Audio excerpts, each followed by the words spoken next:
Good morning, everyone. Thanks for being with us here on the stream.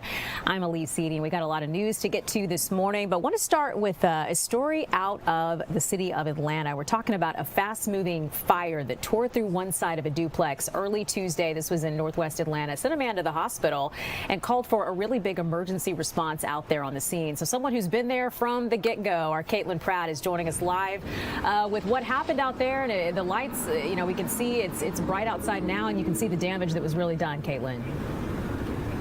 That's for sure. Hey, Elise, good to be with you. All right, so I'm going to step out of the way, and you can see now that the sun is up and all the trucks are gone. You can see the damage that has been done by this fast-moving fire. It was around 6 o'clock this morning, before the sun came up, that the danger was sparked here.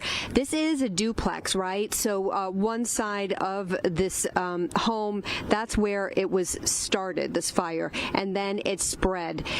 As for how this all began, what sparked the danger, that's still under investigation at this point, but we do have some video, hopefully you're going to be able to see it, that shows just the response from Atlanta Fire to the scene. Multiple vehicles arriving, multiple teams fighting the danger inside, and we're told that one of the residents there of the duplex was out on the front porch when they arrived. He wasn't in good shape at all. Started doing CPR, and they were able to load him up into an ambulance, and medics rushed him to Grady Memorial Hospital. We don't know his condition, but clearly not in great shape.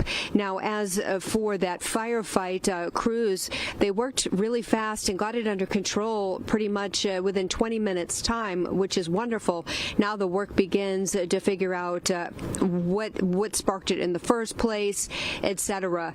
Because this is a duplex, the home next door, that was damaged as well, both from flames and also too from the ensuing firefight. All that water poured on the entire building. So since the fire crews left, we have seen investigators here at the scene going inside, looking around, trying to pick up some clues. And we've also seen the Red Cross here. They're going to be helping the people who can no longer stay here. It's not safe anymore. One man we talked to earlier this morning, a friend of the man taken to the hospital, he needs a new place to live, as well as a woman who lives next door and her boyfriend in the process right now as we speak, moving out, getting what belongings weren't damaged by that fire and ensuing firefight, and moving somewhere else. A little bit of good news in all of this with so much lost. One thing that was not, the pets, two dogs here at this house did make it out okay. We did see them, fire crews making sure they were safe as well, and so that's the little bit of shining light in this dark situation. I'm going to send it back to you in the studio, Elise. Yeah, certainly good to hear that, at least, like you mentioned, one bright spot in all of this. So, Caitlin, thank you so much for your live reporting out there for us today. We appreciate it. So if you were listening to that just a moment ago, you heard Caitlin mention that we were able to speak with several people there on the scene. That includes Sandy Phillips. He says that he rolled up on his house from a work trip and found it in flames, if you can imagine. So let's listen into what Mr. Phillips had to say. Andy, just walk me through what happened this morning and what's going on here today. Well, I was working out of town, and I had just came back from Texas. I just came back from Texas. And so tonight, I came by here, I see the fire department coming down the street. And I didn't think it was my house, but it was my house on fire. Yeah. Have they said what you think, like, what they think the cause was or anything like that? No, they didn't say none of that. Gotcha. And just walk me through just your emotions about, just seeing your house on fire. Like, talk to me about that. I mean, I'm so sorry everything happened the way it did, but just talk to me about what you're going through right now. I'm sad, what I'm saying, because my friend, he's kind of, I think he's burnt up or something like that. And then my neighbor, what I'm saying, she ain't got nowhere to stay neither, because her house got burned too, because it's a duplex. And we just need your help, you can help us any kind of way out here. And I'm sad about that, And I don't know what to say. I don't know what to think. I don't know. And just, so you have, your dog friend that made it through. Yeah, tell me about your pets. But they friendly pets. They're good pets. This is a service dog here. This one is a service dog. And the other one, sir, he's a German Shepherd, a K9 dog, you know, but he's just, now needs showing up help now, you know? Yeah, and both dogs are okay? Yes, both dogs are okay. Gotcha. And just tell me about the relief behind that, you know, making sure that your pets are okay. Well, I'm glad the pet's okay, you know what I'm saying? It's already sad because my roommate, he got kind of, you know, burnt up or something, you know what I mean? And now the pet's okay, but now I just got to feed him and take care of him. Put him somewhere, you know. And then your friend, you said he got burnt up. Like, have they said how bad it is and like what in particular? I just seen him take him on a stretcher, and I seen his skin was burnt up. And then anything else you'd like to add, sir? Oh, I just ask for your prayers. You know, I wish he get better. You know, I just don't know what to say right now. You know, I'm kind of lost. And certainly been through a lot today, coming home from a work trip and seeing your home up in flames. That's pretty tough. Want to walk you through what we know about what happened out here. So this was along Oliver Street Northwest, and that is near Joseph E. Boone Boulevard. It's where police and firefighters were out there on the scene for a bit, and they had to work inside of the damaged unit. Again, that's a duplex, so that fire started on one half of it. Took them about 30 minutes in order to get the fire out and those hot spots as well. So utility crews had to shut off gas service to that location as a precaution. And here's what they're saying about it. According to Atlanta Fire Rescue, firefighters rescued a man from a burning unit and began CPR before taking him to the hospital. I imagine that is who Mr. Phillips was talking about when he mentioned his roommate. His condition hasn't been released. We're not quite sure how he's doing at this point, but 2 people living in the adjoining unit were displaced, but they escaped. They weren't hurt, along with 2 dogs that were also rescued, that I think that Mr. Sandy was there talking about as well. So officials said the home did have working smoke detectors, which was good news. They credited that with helping to prevent an even worse outcome here, and they say that no other injuries were reported. So of course our thoughts are with those impacted by this fire in Northwest Atlanta. Our time now is 11:07, and we're turning our attention to the search for Nancy Guthrie. This is one that all across the country we're holding our breath and we're watching closely for what will happen. So interestingly enough, the second deadline for this alleged ransom note is now expired, and so fears are growing of what could happen as the demands for millions of dollars in Bitcoin have not been met. It's not been paid yet. So in the past pleas on social media, the Guthries have said that they would pay. You probably seen those, but they needed proof that their mother was still alive. As of now, though, the FBI has not identified any suspects. The Guthrie family says they're keeping their mother in their prayers and their hearts, and they have even asked people if they know anything about what's happening. They've kind of sent out a plea to reach out to law enforcement if you suspect something suspicious with someone that you know. So Fox's Caroline Elliott is joining us now. She's got the latest from Tucson, Arizona. Caroline, good morning, and thank you so much for being with us here on the stream. You know, a lot of concern about the second deadline having come and gone. Yeah, Elise, a lot of concerns and a lot of focus on that ransom deadline that passed yesterday. But we're going to start now with the latest from a TMZ report where they told Fox that Bitcoin account that was connected to the ransom note was sitting at a balance of $0. Again, this is an update that we're getting directly from TMZ in the last 30 minutes or so. So again, at this point, we have to assume in part that the family has not paid that ransom.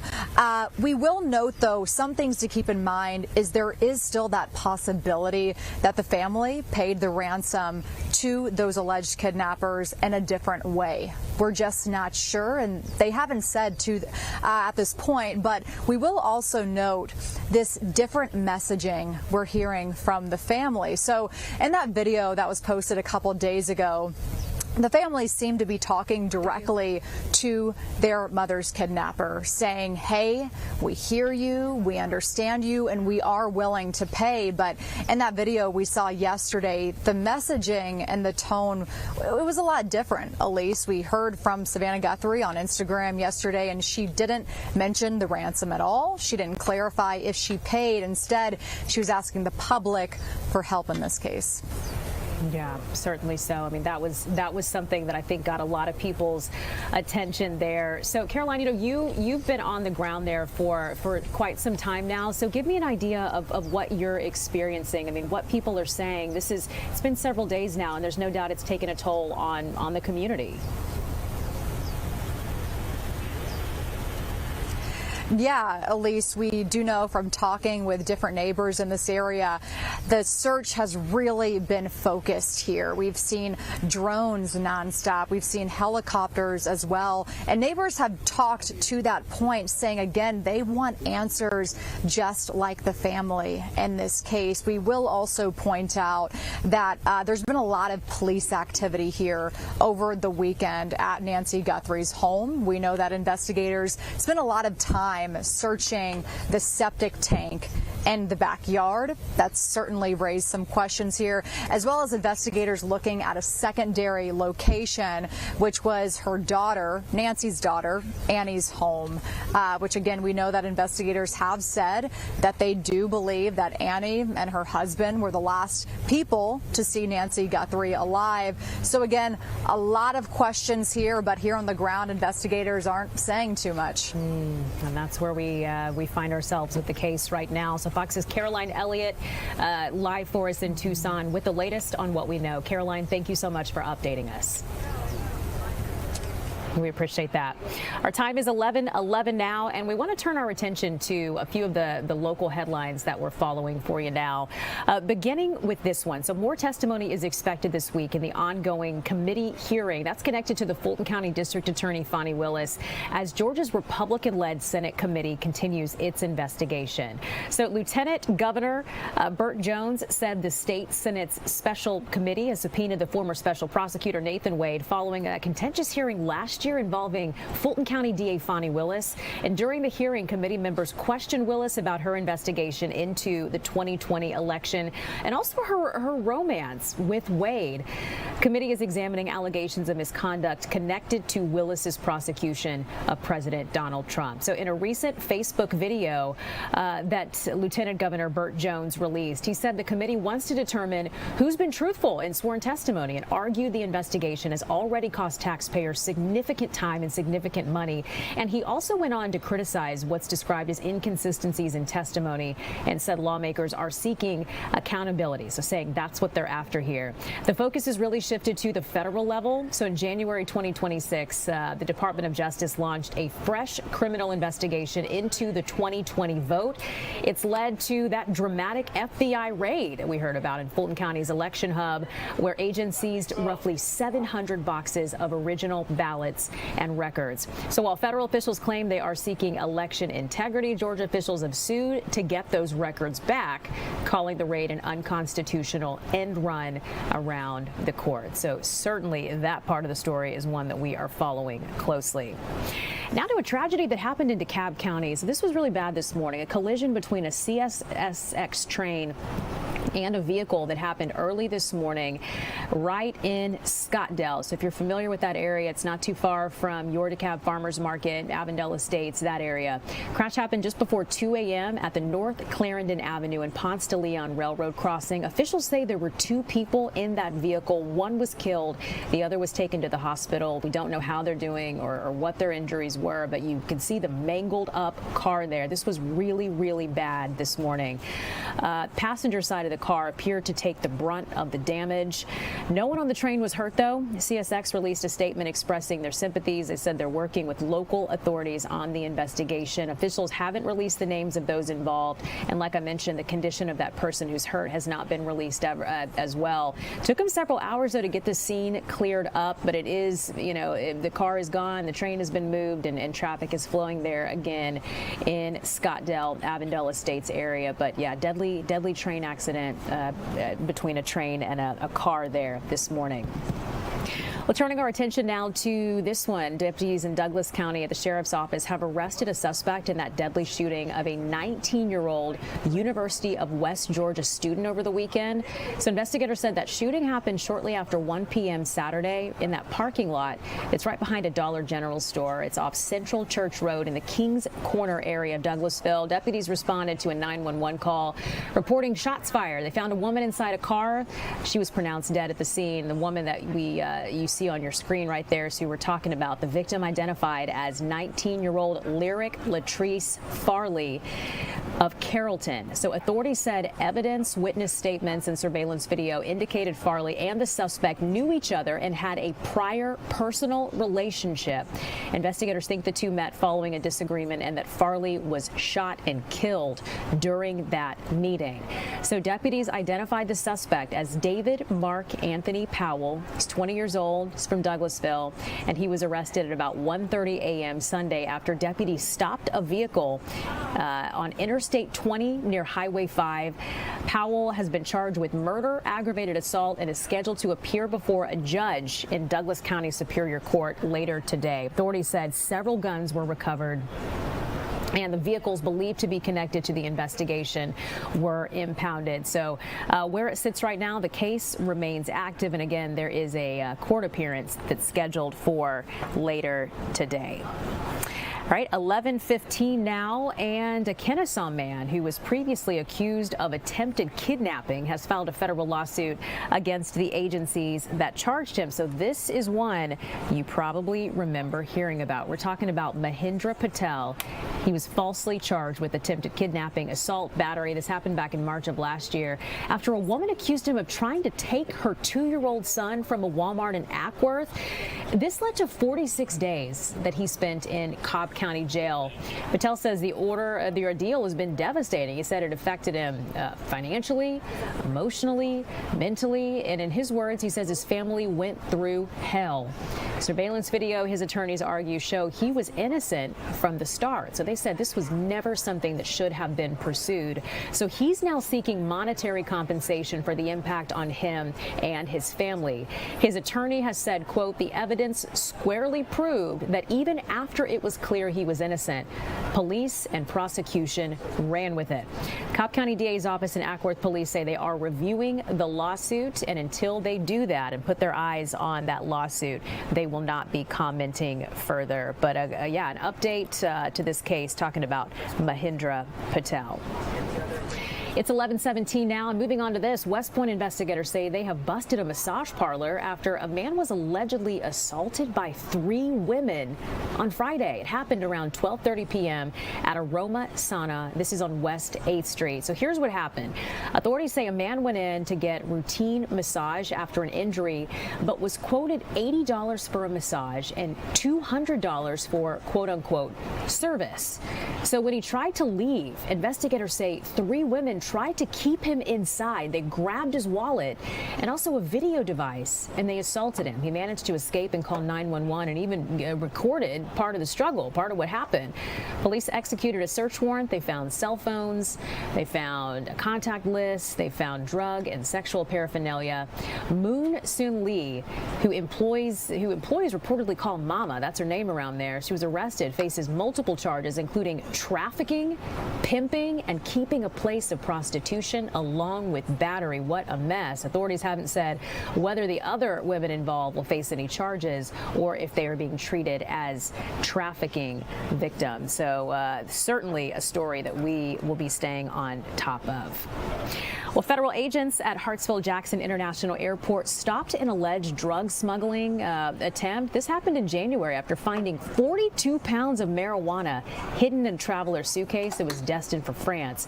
Cash Berthelot, 41, from California, stopped at the departure gate January 14th and was escorted to an inspection station where agents found 4 vacuum-sealed packages inside those 2 suitcases that you're seeing there on your screen.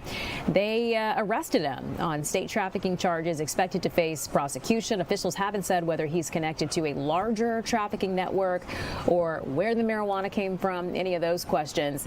But CPB says the bust highlights a growing trend of transnational international criminal organizations attempting to transport marijuana to Europe, where it can fetch high profits. Even though some U.S. states have decriminalized it, it still remains illegal under federal law. Okay, so let's get to this story. So this is video that you probably saw. I mean, it was hard to look away from all the videos of this crazy plane landing, emergency landing that happened on a busy Gainesville road.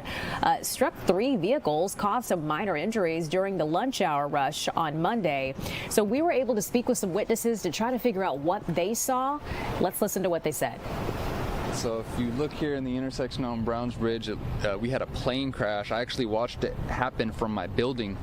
I believe the pilot lost control, whether it was engine, malfunction or failure, but it had came down and hit a Acura MDX right here, completely totaled the Acura, ran it into another truck. Watched the pilot get out. It's 2 guys operating the plane. The pilot's father is in this vehicle right here, but good news is that everyone is safe. The Acura MDX driver did get away in the ambulance, and glad they're taken care of, but that is the pilot right here in the hat. But yeah, second time a plane has crashed in Hall County, and like I said, God forbid anyone got hurt. I'm glad they have it all taken care of, but it's pretty insane to be sitting in a building and then watching, a little, I guess, commercial airplane fall down.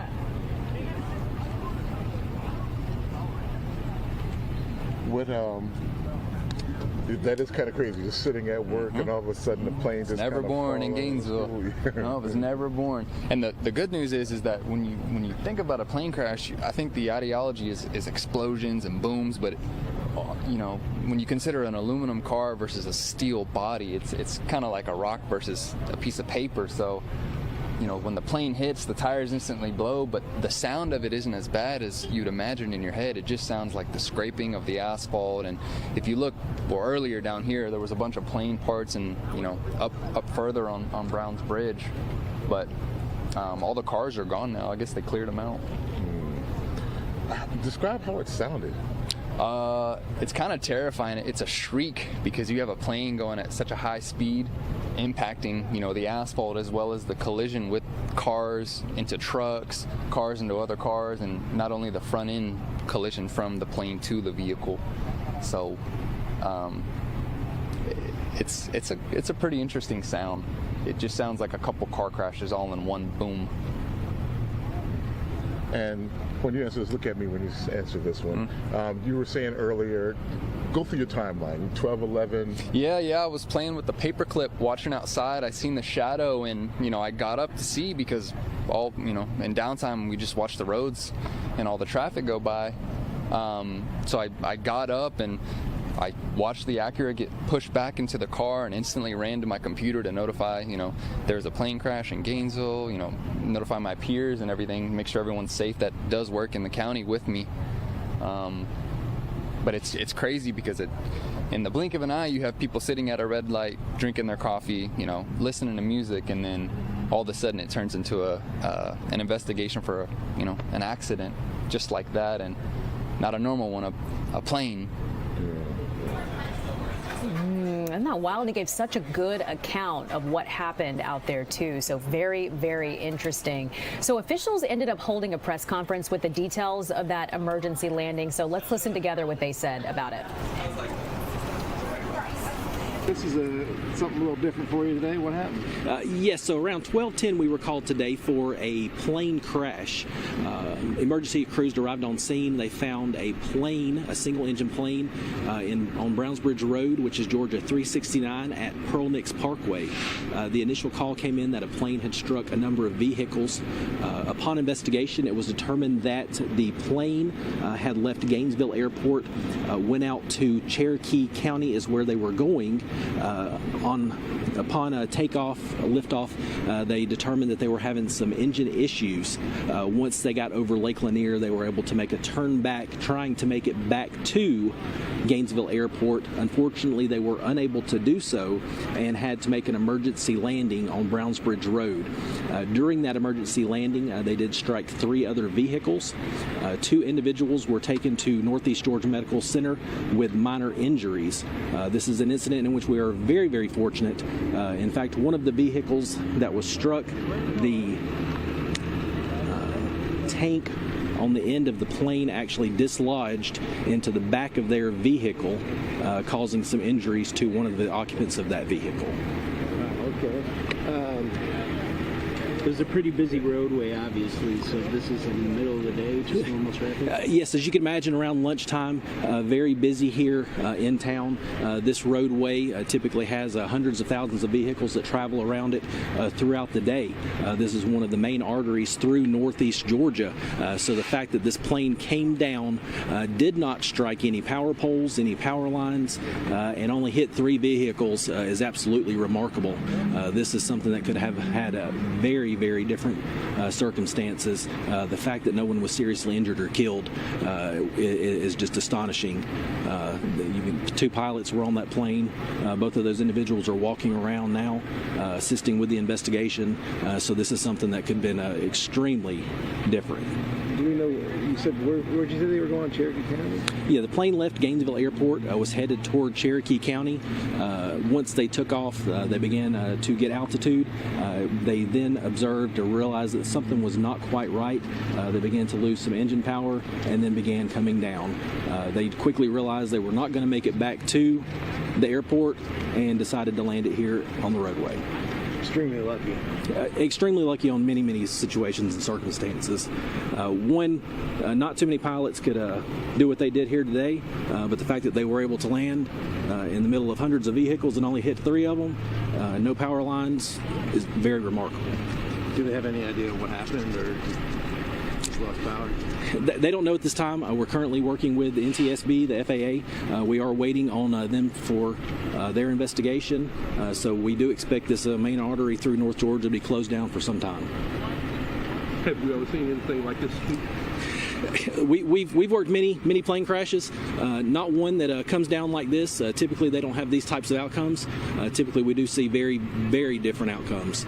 Worked many deadly plane crashes. The fact that this went down where it did, and no one was even seriously injured, much less killed, is remarkable. Experienced pilots, I'm taking it. So one of them was actually what I would consider a student pilot. He was flying with the other pilot so that he could get his hours in to do his solo flights. Again, you have an experienced pilot and one not so experienced pilot, but the fact that they were able to do what they did today and get out and walk is really remarkable. I'm not sure if you mentioned it, but I heard something about a chicken farms in the area. Landed in it first. So they went out, and again here in Gainesville, we're surrounded by Lake Lanier.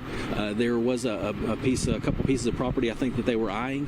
They realized that they could not make it there, so they had to turn around and try to make it back to the airport.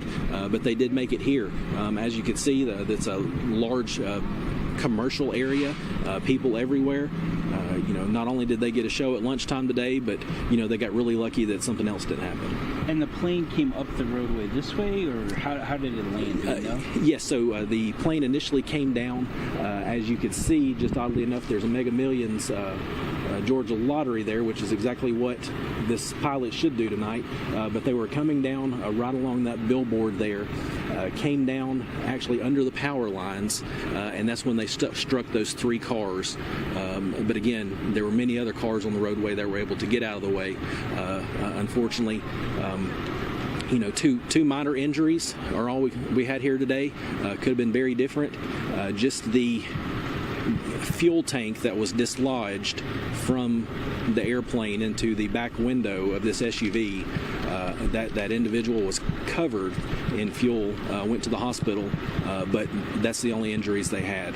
So as you can imagine, a fuel tank there full of fuel could have been very, very different. All right. Thank you so much. Thank y'all. Anything else? Awesome. We appreciate y'all. Thank you. Yeah, thorough explanation there of what happened there by Captain Kevin Holbrook, Gainesville Police Department. So I'm in the TikTok chat right now where we're streaming live, and I'm seeing a lot of questions about when this happened. And I feel like it's kind of a time warp because we've seen so many videos of this that you do kind of forget when this actually happened. So this was on Monday. Again, that's when this emergency landing happened in Gainesville. This happened during the lunch rush hour on Monday. So this just happened yesterday. But just a wild scene, and I'm so glad they mentioned too, you know, the skill of the pilots, because this could have been so much worse. Lunch rush hour, hundreds of cars out there. Again, 3 cars were impacted. Some minor injuries to report though, but by all accounts could have been a much worse situation there. But just the latest on this, you know, what we still don't know is how much damage that plane caused. And of course, this incident, as you heard the captain say, is still under investigation. So we are certain to learn more about what happened there. But again, just yesterday, a wild scene there in Gainesville. So here's one that you've probably been following for a while, or at least just seeing videos and stories about this. The Walk for Peace is entering its final stage. So it seems like just yesterday we're walking through Georgia, making their way through here. But the monks were on the road early this morning as they made one of their final stops on their 2,300-mile Walk for Peace. Today's events include, it looks like, a public event at American University, and then a walk with other venerable monks and nuns from the University of Washington National Cathedral, where an interfaith ceremony will be taking place. And that's the thing about them, is they're doing so much along the route. Their goal here to make it to Washington, D.C., and it looks like they are really right on schedule for when they said they were hoping to make it. So after the ceremony, the Unity Walk will go along Embassy Row, and the monks will spend Tuesday and Wednesday in our nation's capital. They'll head back to Fort Worth by bus on Thursday, and they're expected back in Fort Worth on Saturday. Once they arrive, they'll hold another walk from the drop-off destination to their temple. So they are almost there, and you can see even in this final stretch, some big crowds have gathered to welcome them into Washington, D.C. Well, our time is 11:31, and I think we're in for a treat today as far as the temperature goes, if you want things back into the 70s. So we'll check in with our meteorologist, Alex Forbes, next.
Welcome back, everyone. We're glad you're with us on this Tuesday. Meteorologist Alex Forbes is joining us. So we're also happy about the weather for the most part today. I'd go for the spring tie this morning, but don't get used to it. This is fake spring. So you know how we have fake fall in like September? Well, we know. This is fake spring in February. So this is going to be the warmest day probably over the next 7, probably of the month, to be honest with you, with temperatures already almost over that 60-degree mark here in Atlanta. We're at 59 right now, already at 62 in Canton, 65 55 over in Rome and 60 in Blairsville right now. We also had a decent bit of fog this morning. Areas down to the south and to the west. That has since cleared up. 10 miles of visibility, which is perfect visibility now in Noonan and in LaGrange.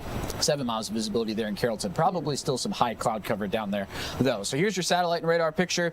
See that front lurking off towards the northwest? That's going to be what puts it into our 70s by the time we get to tomorrow. But for today, that big blue H in the Atlantic is our friend with really some clockwise motion, and that is spinning up some Gulf air, and the Gulf air is kind of warm. So like I said, fake spring. Real spring is actually 38 days away. And of course, we've got a number of holidays over the next week. We've got Valentine's Day, President's Day, a 3-day weekend for many people. Mardi Gras on Tuesday, St. Patrick's Day, 35 days away in case you are already planning your trip to Savannah. But here you go today.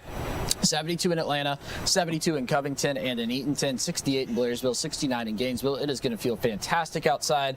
Catch me out on the weather deck. But all good things must come to an end. So our average high is 57. We are going to be above that mark for the most part here over the next 7 days, but we're going to be below that for Valentine's Day on Saturday. Temperatures gradually coming down, and that's going to be after some rain moves through. So watch this now. This is going to be into the evening hours. Notice the clouds on the increase, 3, 4, 5 o'clock. Here comes some showers for tomorrow morning. Likely a wet morning commute for a number of people on your Wednesday, but all of that will clear out for the afternoon, and then we will remain clear for at least Thursday and Friday. Rain will be back in the picture, though, by the time we get late in the day Saturday. Of course, that is Valentine's Day, so if you have any outdoor plans or plans that involve going somewhere, maybe make sure a rain jacket is part of that mantra. Rainfall totals, we could use a lot more than this, all right? Generally speaking, about 1/10 to 1/4 of an inch. A couple of spots across far northern Georgia could see upwards of a 1/2 inch, but I think that's going to about do it for us. However, we do have the opportunity to pick up some more rain by the time we get to the weekend. You see that 30% chance of showers on Saturday, 80% there on Sunday.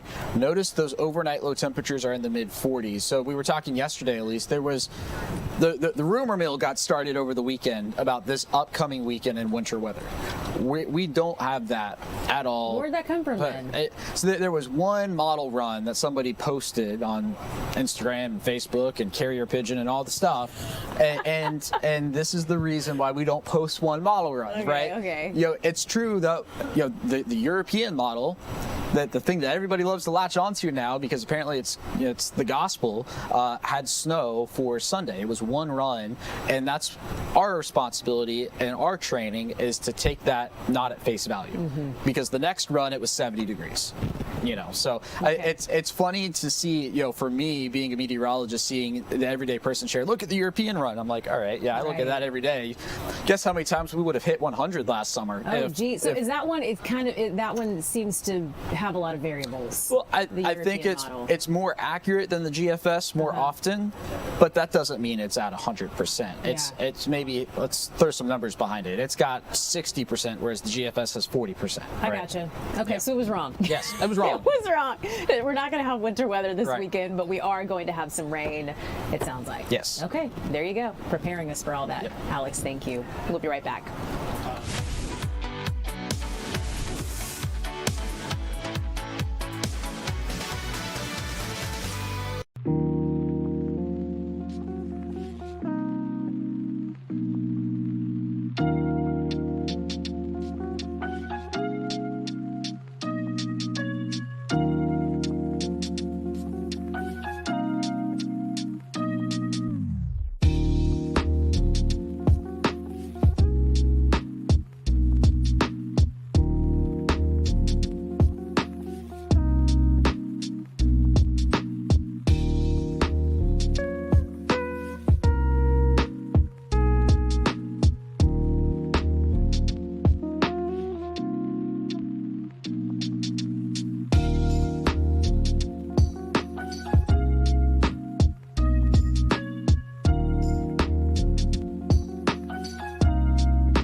Welcome back, everyone. Thanks for being with us on this Tuesday. I'm Elise Seedy. All right, we want to get to some of the national headlines that we are following for you right now. Beginning with this one, King Charles is breaking his silence on his brother's alleged ties to Jeffrey Epstein. So the Royal Palace released a statement on behalf of the king on Monday. British police are saying that they are looking into allegations that former Prince Andrew shared confidential information related to his role as a trade envoy role with Epstein. So this is a really serious allegation here. Palace statement says in part that the monarch has expressed, quote, profound concern for the allegations. The palace went on to say that it would work with Thames Valley Police if approached by them. Thames Valley Police have confirmed to Fox News that authorities are currently addressing those allegations. All right, so turning our attention now to this. A judge is blocking a California law that's banning federal agents from wearing masks in the state. A federal judge ruled on Monday in favor of a lawsuit brought by the Trump administration stating California's law banning federal agents from covering their faces discriminated against federal law enforcement. So the law was set to go into effect January 1st before being held up by the lawsuit. The judge says that she issued the ruling because the ban did not include state law enforcement, therefore discriminating against the federal agents. The new bill to include state police in the ban is expected to be quickly introduced to the state legislature. However, the judge upheld a California law requiring law enforcement to wear clear identification, and that's a measure that's also been challenged by the Trump administration. Meanwhile, President Trump may end up blocking the opening of a new bridge that is connecting the U.S. and Canada. So here's the story behind this. The president said on Monday he won't allow a bridge connecting Detroit and Windsor, Ontario to open unless the U.S. is fully compensated, demanding at least 50% ownership in this. The Gordie Howe International Bridge is what it's called.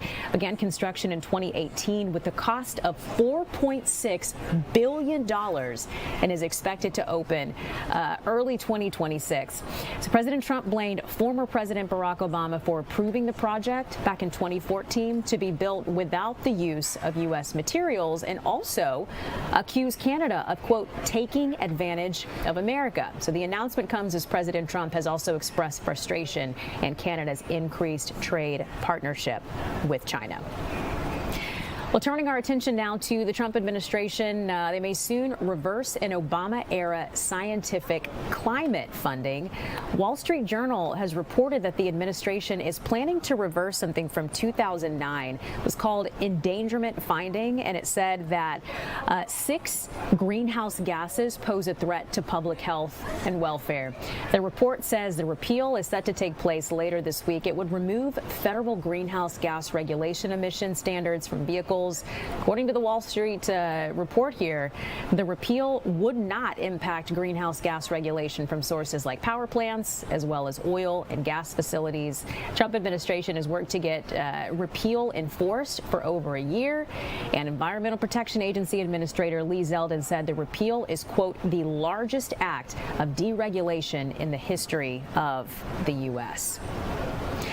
So a Northwest Georgia man will spend more than, looks like 3 years in federal prison after threatening to assassinate President Trump and federal agents during a TikTok live stream. So let's get into the details of this. We're talking about Lawan Rashawn Porter. He's 30 years old. He's from Rome. Was sentenced Monday to 3 years, 5 months in prison, followed by a supervised release after pleading guilty to transmitting interstate threats.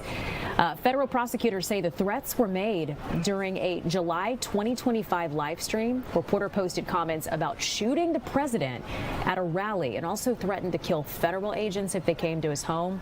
U.S. Secret Service agents later searched Porter's apartment. They found ammunition, also found explosive materials, but they did not find a gun. Court records show that Porter is a repeat offender with prior felony convictions, including terroristic threats, firearm charges, and was on probation at the time of those threats. Our time is 11:44, and spring training is off to a start today. So we're going to check in with a member of our sports team to find out what they're doing down in Florida. Stick around.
right, welcome back, everyone. So baseball season is almost here. This is something that we can be excited about, and the Atlanta Braves have made their way down to Florida for the first official day of training camp. So you know we had to send our crew there to get in on all of the action, including our Justin Felder. He is at Cool Today Park in Northport, Florida, with the first look for us. So this is a big deal, Justin, and I think we're all ready. Is it safe to say, Justin, we're all ready to move forward after last season, right? All eyes ahead. I think the players certainly are. The coaching staff is. We know fans are, and it'll look a little bit different here at spring training. Of course, Brian Snitker, after nearly 5 decades in the organization, retired. Walt Weiss, one of his longtime assistants, taken over as manager down here. But like you said, we're live at Cool Today Park in Northport, Florida. That's on Florida's west coast, about an hour and 15 south of Tampa. And let me flip the camera around. I'm going to show you what's happening right now, because right now, as you mentioned, the pitchers and the catchers today is their first official workout, and as we are looking live, you're getting a live look right now at batting practice for the Braves catchers. I'm going to lower my voice a little bit as I get right up on the screen. You're taking a live look right there. That's Nacho Alvarez in the cage right now, taking some swings. A guy you've been very familiar with, spent some time with the Braves. A lot of time with the Gwinnett Stripers, and actually really interesting for Nacho in the cage right now, he's been doing a little bit of catching practice. We've never seen that from him. Cool little wrinkle here that we're learning about early on in spring training, just day one for the pitchers and catchers. Now, one player you don't see out here just yet with the catchers group is Sean Murphy, the veteran, the former All-Star. He's still recovering from season-ending hip surgery that he had last season. We had a chance to catch up with Sean Murphy in the clubhouse this morning and got his thoughts as he tries to work his way back to full health. You've been working on personally to maybe help combat or prevent injuries? Like, I know they happen, but there's been anything that you've been working on to make sure they aren't as prevalent? Trying to stay flexible and, get the range of motion back, and I've been just focusing on the hip, but, also taking care of the shoulder and the other parts as well. What do you anticipate will be the biggest transition going from Snit to Walt, if any? I think it sort of remains to be seen a little bit, but I know Walt's going to do his best to make it smooth. And, Snit's down here in camp too, so it'd be good to have him here too. But I think we'll see. How do you evaluate this catchers group? Because it's kind of a similar group from last year. Chadwick back, yes. Drake obviously coming off Rookie of the Year. It seems like this is a really cohesive unit. Yeah. Obviously, Drake. Being a stud and winning Rookie of the Year, that was awesome. So happy for him, and expect a lot from that guy, obviously. But I think a lot of familiarity with the pitchers is important. And, so Trumpy and Drake being around, as well as Sandy too. So a lot of the same faces for guys. How much does it help for having so much, camaraderie from last season, and new manager, but of course a guy that's already been here? Does that help, and that feeling when you went to different year? Yeah, it just makes communication easier for the more you know guys, and more you know how to communicate with them, and you kind of get past that small talk phase early on. When you meet somebody, you can kind of know how to just talk to somebody and get to the heart of the issue there. If you're talking about a pitch mix or something or sequencing. What are your thoughts on the robotic umpires this year? So what are your thoughts on just getting ready for it, working with it, things like that? I think every team's trying to figure out what the approach is going to be on that, and I know that's one of the first things that we're going to address. We got Dustin Garneau with the catching coaches, and we're going to go over with the analytics teams and see what our strategy is going to be. And I think there's going to be a skill to it, and I think being good at challenging pitches is going to be something that we can train. I think we're going to do our best to be as accurate as possible, because flipping those close pitches is important, and I think we see it every night on TV that those borderline ones, when they go your way, they change the game. Do you think you'll Back here live at Cool Today Park, Braves spring training in Northport, Florida. You heard it right there from Sean Murphy. We're going in the future. Robot umpires. It'll be interesting. We saw it in minor league baseball in the past. Now we're going to see, definitely in spring training, testing it out. Players, catchers able to challenge pitches, whether it's a ball or a strike, and we'll bring in the robots to see who was really right. By the way, you heard Sean Murphy mention Brian Snitker. First year of retirement, been with the organization for 49 years. He can't stay away. Look right here in that golf cart in the white polo shirt. That's Brian Snitker watching back batting practice, day 1. He's in a polo shirt, not in a uniform, a little bit more relaxed right now, but you knew Snit couldn't stay too far away. So stick with us, Fox Local and Fox 5 throughout the week. We'll have all the latest from Brave Spring Training. Elise? It was good to see him. I don't know, that was a good moment, seeing him in that golf cart, and you're right, he is still there taking in all the action as well. So I'm glad you showed us that. Justin, thank you so much, and we'll see you more throughout the day. We appreciate it. All right, our time now is 11:51, and we are going to talk about some monks of the Monastery of the Holy Spirit. They're expressing their gratitude, and it's all for a service that helps them maintain their way of life. And we're talking about primary care that's delivered directly to their doorstep, which is pretty interesting. So our Chris Rosenthal is joining us live with more on this, what it's about, and how they're able to take advantage of it. Chris, good morning. Yeah, hey, good morning, Elise. First of all, if you haven't been to this or didn't know there was a monastery here in Conyers, it is a beautiful, beautiful facility here. And 22 monks are here out of the Monastery of the Holy Spirit. And of course, those monks, they need health care. And the healthcare does come to them through Piedmont Healthcare, and just a little bit later today, Dr. Calero will be coming here to treat those monks, and we'll be here with them. But I'm joined by Father Augustin here. He is with the monastery, and thanks for joining us. And welcome. First of all, just tell us, before we get to the healthcare part of this, just tell me a little bit about this monastery. A lot of people may not even realize this is here, huh? No, we're tucked away, and that's good because we're trying to live a life of silence and solitude here. We were established in 1944. It's a group of men that live here. We dedicated our life to God and in prayer and work and in solitude. God has kind of invited us out of the mainstream, and we live we call a cloister community, which means we don't go out much. And that's to help us keep our focus as far as who we are. We are, again, a group of men dedicated to God in prayer. We come together and pray in the church often. And church, and we're just going to take a quick peek in. They're getting ready for service here, but it is a beautiful, beautiful place here for sure. But the monks made this church with their own hands too. That's what's beautiful about it. Back in the 50s, the monks they built this church themselves. And one of those monks is still here. He's still here. He's 97 years old. He's in pretty good shape for his age. I have to say, he gets around, not like he used to, but sure. He gets around, and he's not bedridden or anything. And he joins us for prayer, and so it's good to have him with us still. And having these monks here. Talk to me about that sort of solitary lifestyle, that life of solitude, why that is important to have a doctor come visit you guys. Well, yeah, because as I said, we're taking out of the mainstream. Our goal is to stay here and not to go out much. Again, it's for us to keep our focus, and whatever we can do to keep us from going out, that's helpful. Mm-hmm. So instead of us always going out for doctor trips to see Dr. Calero, she comes here every other month to see us. Of course, anything really serious, the monks have to go out, they have to go to the hospital or whatever. But it helps us to maintain the essence of our life, which is to have our focus here at the monastery, to pray and to be with each other in community. And we're very grateful, very grateful for Dr. Calero to give us this service. Because there's few monks that it's very hard to get them out. Their age. We got one monk that's had a stroke and he's bedridden, so that's a major challenge to get him out just for a little doctor visit. There's a few other monks too that is just a challenge. So her coming to us really helps us. Sure.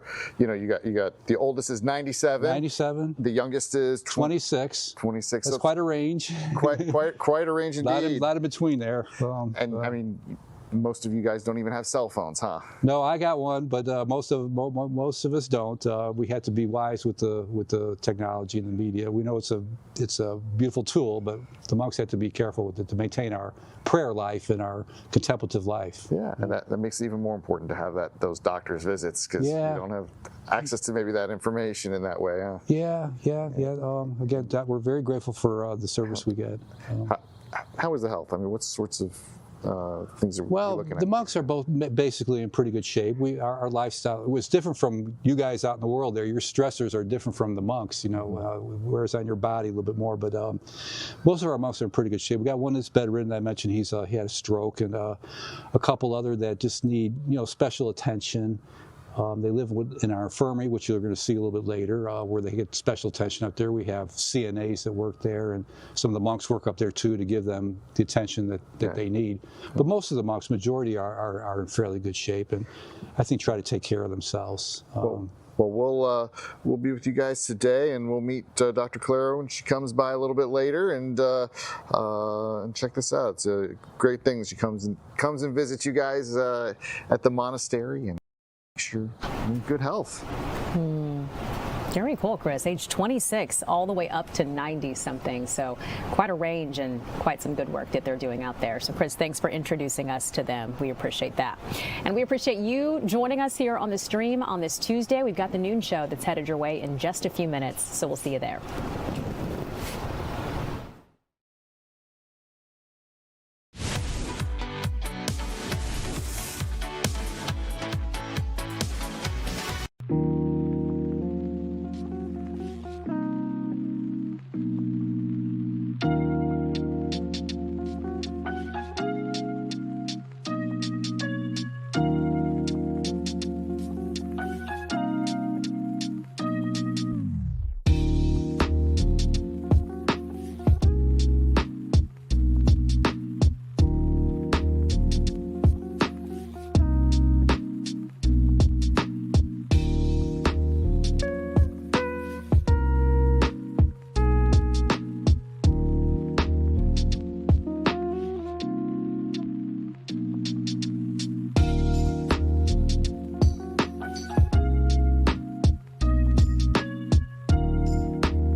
Developing news out of Fulton County. We have new information about an early morning fire on Oliver Street. That fire left one person hurt and a duplex damaged. We'll explain. And the dramatic scene out of Hall County where a single engine plane crashed and landed on a busy road.